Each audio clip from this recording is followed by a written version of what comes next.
Hello दोस्तों, मेरा नाम है हम्माद और आप देख रहे हैं रिस्की रूट। आज हम आ गए हैं जंतर मंतर पर, जहां पर हम आपको लगातार कवरेज दिखा रहे हैं। जो आज 29वां दिन होने वाला है। अभी तक उनकी मांगे पूरी नहीं की गई, इसलिए यहाँ पर लोगों की क्या विचारधारा है वो सब सुनते हैं। बागेश्वर धाम वाले बाबा हिंदू राष्ट्र बनाने के लिए अलग अलग राज्यों का भ्रमण कर रहे हैं। शुरुआत बिहार से होगी। अच्छा, बागेश्वर धाम जी को अपनी बहन के बारे में भी कुछ बोलना चाहिए कि उनके घर के दामाद कौन है। बागेश्वर राम बाबा को ये देखना चाहिए कि हिंदुस्तान में और कौन सी चीजें जरूरी हैं। उनको ये देखना चाहिए कि हमारे देश में क्या हो रहा है। हिंदू राष्ट्र बनाने से कोई भी इंसान का पेट नहीं भर जाएगा, किसी को रोजगार नहीं मिल जाएगा, किसी का एजुकेशन नहीं ठीक हो जाएगा। वो तो बाबा बनते फिर रहे हैं, तो उनको तो पर्चियां निकाल निकाल के ये देखना चाहिए कि हिंदुस्तान कैसे अच्छा हो सकता है, कैसे ठीक हो सकता है। हिंदू राष्ट्र बनाने से पहले इसको एक अच्छा हिंदुस्तान तो बनाइए बाबा जी। हिंदू राष्ट्र की बातें बाद में करेंगे। कह रहे महंगाई सह लेंगे, कोई बात नहीं है, लेकिन हिंदू राष्ट्र बनाकर छोड़ेंगे। आप तो महंगाई सह लेंगे भाई, आपका इतना बड़ा दरबार लगता है, जाने कितना आपको तो चढ़ावा चढ़ता है, तो आपके लिए महंगाई का क्या फर्क पड़ेगा। महंगाई तो हम और आप जैसे लोगों के लिए पड़ेगी ना। तो बाबा जी हम तो नहीं सह पाएंगे, आप सह लेंगे क्योंकि आपके पास है बहुत कुछ सहने के लिए। महंगाई देश में है क्या? क्यों आपको नहीं दिख रही महंगाई देश में? आप चंगा से सब चंगा है। आप लोगों की जो इनकम रहती थी पहले, आज उस इनकम में आप घर अपना चला लेते हैं। देखिए, देश को 80 करोड़ तो यही तो सबसे बड़ी बात है कि आपको समझना चाहिए। बड़ी शर्म की बात है कि 80 करोड़ लोगों को राशन दिया जा रहा है। आज हमारे देश के 80 करोड़ लोग बेरोजगार बैठे हैं, जो आज इनके राशन पे पल रहे हैं। अरे हमारे देश के लोगों को रोजगार की जरूरत थी, रोजगार मिलता तो हमारे देश का खुद जो हिंदुस्तानी इंसान है वो खुद 80 करोड़ क्या पता नहीं कितने लोगों को राशन की पूर्ति करा देता, अगर आप हिंदुस्तान में रोजगार और महंगाई और इन सब चीजों पर ध्यान देते हैं। अब बाबा जी को ऐसे बता रहे हैं, लोग उन्हें चमत्कारी बता रहे हैं। अरे तो बाबा जी का चमत्कार ये 2000 की नोट पर क्यों नहीं पर्ची निकली कि बंद होने वाला है? कुछ चमत्कार कर देते, शायद व्यापारियों का भला हो जाता। ये मैं अपमान नहीं कर रही हूँ, देखिए कोई अपमान नहीं है, और मैं सिर्फ यकीन करती हूँ ऊपर वाले पे। और अगर बाबा जी में इतना ही चमत्कार है तो अपने देश की बेरोजगारी और अपने देश के जो लोग परेशान हैं, एक संत का, चमत्कारी का, नेता का, लीडर का, और इन सब लोगों का क्या फर्ज होता है? अपने देश के हालात ठीक करना। आज बाबा जी को अपने देश के लोग, अगर उनके अंदर इतना पावर है तो अपने देश के हालात ठीक करें, ना कि ऐसे फॉल्स चीजें कि मैं हिंदू राष्ट्र बनाऊंगा, ये बनाऊंगा, वो बनाऊंगा। देखिए हिंदू, मुस्लिम, सिख, ईसाई आपस में हम सब भाई भाई। जब हम आपस में कोई फर्क नहीं करना चाहते हैं तो आप क्यों लोगों के दिमाग में डाल रहे हैं कि आपको हिंदू राष्ट्र बनाना है? भाई हम सब मिलके भी तो रह सकते हैं।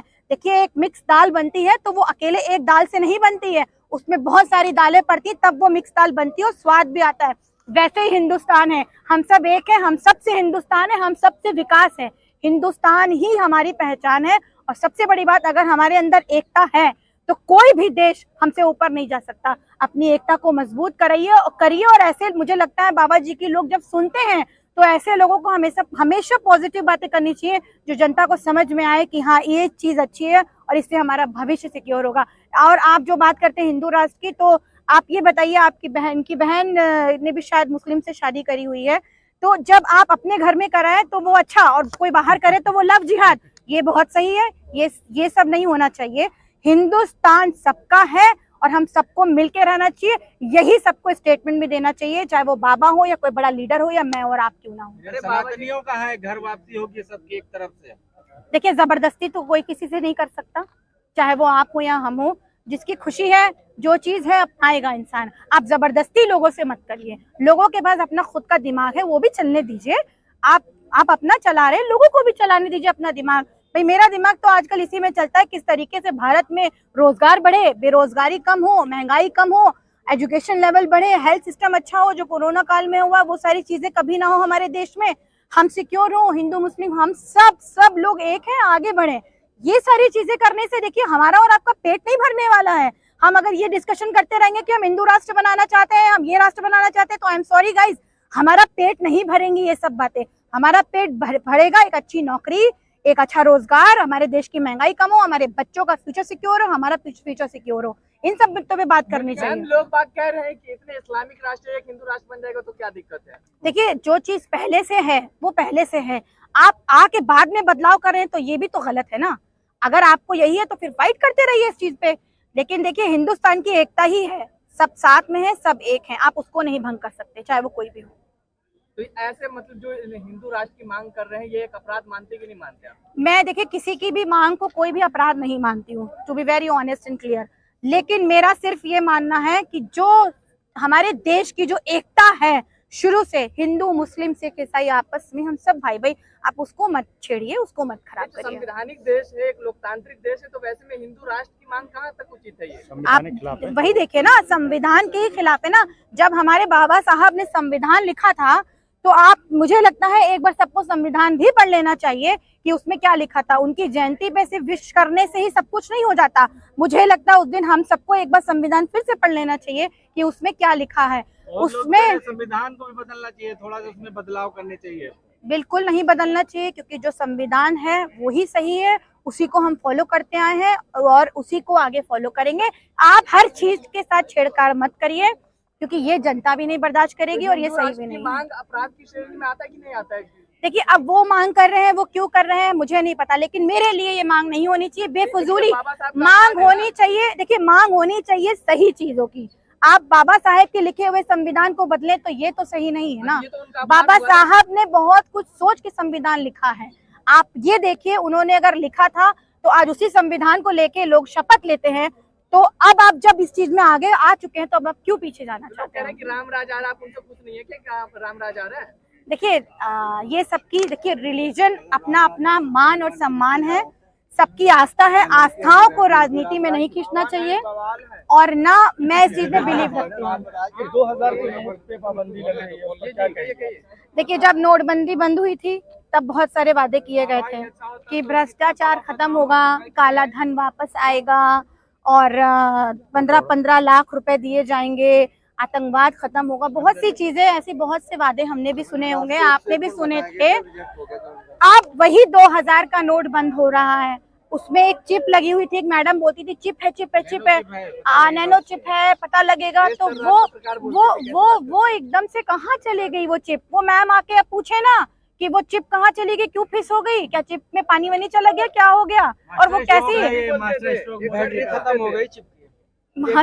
मास्टर स्ट्रोक जो होते हैं ना, वो देश के अच्छे के लिए होते हैं। ये कोई मास्टर स्ट्रोक नहीं है। इससे बहुत से लोग परेशान होंगे जो नोटबंदी के टाइम पे भी हो चुके हैं और अब फिर से वही होगा। और सबसे बड़ी बात, जब भी इलेक्शन आने वाले होते हैं तो विपक्ष को कमजोर करने के लिए ये सब चीजें करी जाती हैं। मुझे लगता है कहीं ना कहीं ये उसका मास्टर काला धन वापस लाने की एक सर, पहले भी काला धन वापस नहीं आया था क्या? आपने कभी देखा, आपने किसी की रिपोर्टिंग करी कि आपको काला धन वापस मिला?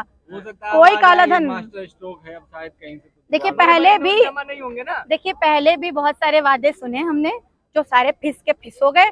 अब फिर से सुन रहे हैं, देखते हैं कितने होते हैं। 2024 को कैसे देख रही हैं आप? अभी कर्नाटक में हार हुई है भाजपा की कांग्रेस। 2024 में देखिए जिस तरीके से कर्नाटक की जनता जागरूक हुई, कर्नाटक की जनता को समझ में आ गया कि हिंदू मुसलमान से हमारा पेट नहीं भरने वाला भाई, हमारा पेट भरने वाला है अच्छी नौकरी, अच्छी पढ़ाई, अच्छा एजुकेशन, अच्छा हेल्थ सिस्टम और सुकून की लाइफ से।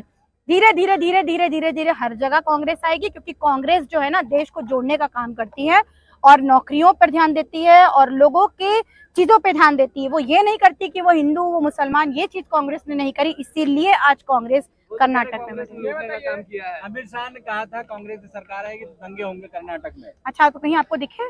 अभी तो आज शपथ लिया है, उन्होंने कहा था ऐसा कुछ नहीं होगा। और ऐसे मुझे लगता है इस तरीके के स्टेटमेंट बोलने भी नहीं चाहिए कि लोगों के कानों तक जाएं। आप बहुत एक रिस्पेक्टेड पोस्ट पर हैं, तो मुझे लगता है अपने हर पद की गरिमा को समझना चाहिए। ऐसी चीजें बोलनी ही नहीं चाहिए जो लोगों के कानों में जाए। कहीं ऐसा तो नहीं है कि ये कर्नाटक में जो सरकार बनी है ईवीएम पर विश्वास बना रहा है, इसलिए उन्होंने 2-4 राज्यों को जिताने के लिए प्रोग्राम मोदी जी ने बना रखा हो? बिल्कुल ऐसा नहीं है। कांग्रेस अपनी मेहनत से आई है और सबसे बड़ी बात, जनता ने कांग्रेस को वापस अपने लिए चुना है, क्योंकि जनता ने 2014 के बाद सारी चीजें देख ली हैं।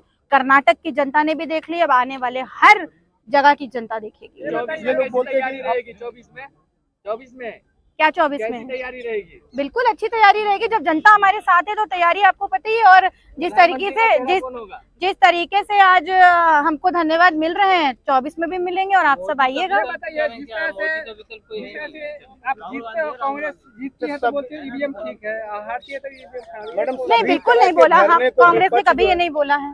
आपने कब सुन लिया कांग्रेस ने बोला? विपक्ष जो है सभी तरह के धरने को हाईजैक कर लेती है। ये आरोप लगाते हैं कि जितना भी धरना आंदोलन देश में होता है विपक्ष उसमें कूद जाती है और उनका साथ देने लगती है। देखिए आज जिस तरीके से ये बच्चियां बैठी हैं, जो हमारे देश की बेटियां बैठी हैं, अब इनके लिए तो एक इंसान ही सपोर्ट करता है। आप उस चीज को राजनीति मुद्दा क्यों बना देते हैं? आप ये भी तो देखिए, हमारे देश की बेटी हैं, आप बहुत वादे करते हैं बेटी बचाओ बेटी पढ़ाओ, तो आज ये बेटियां अगर बैठी हैं और अगर इनके लिए विपक्ष खड़ा हो रहा है तो क्या बुराई है? भाई कोई ना कोई तो आपके लिए खड़ा होता ही है।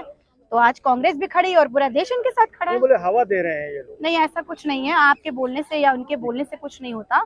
और ऐसे तो बहुत मुद्दों पे आप भी बहुत कुछ बोलते हैं, लेकिन जो चीज सही है वो सही रहेगी, आप उसको गलत नहीं ठहरा सकते।